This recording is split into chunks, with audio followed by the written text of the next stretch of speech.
แก่ทีก็อีกต้องอาศัยดูอยู่นิ่งจนทุกสิ่งไม่สูงสิงกับใคร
สุดกันซะเมื่อสัจจะบ่มีสิ่งดำรักกันมาพักคือความฝันสิ่งที่กันบ่ก็สนใจเลิกทางรักเขาคอยรักเจ้าเหนือหัวสิ่งใดแต่นั้นยังมาเปลี่ยนไปเป็นสันใดบ่มีห่วงหา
อย่ามีเยื่อใย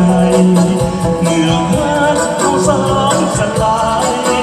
จับมาลายมีใครจากกันสิ้นสุดกันสักเมื่อสัจจะบ่มีสิ้นธรรมผ่านมาถ้าคือความฝันสิ้นสุดกันก็สนใจ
วง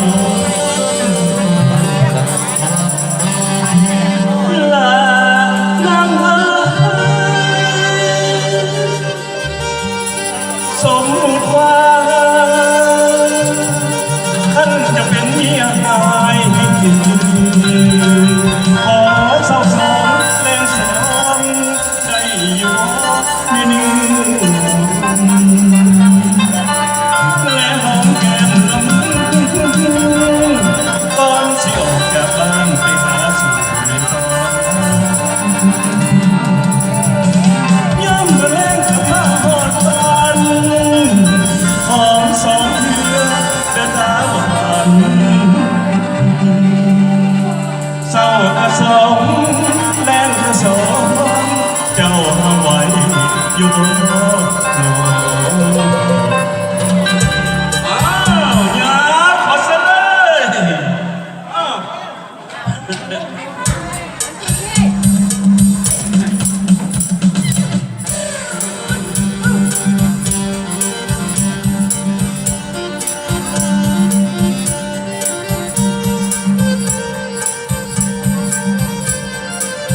และได้ยินเสียงดนตรีเลยขอเสนอ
หัวไว้หัวนอกใจแก้มหัวใจหัวไปหาเงิน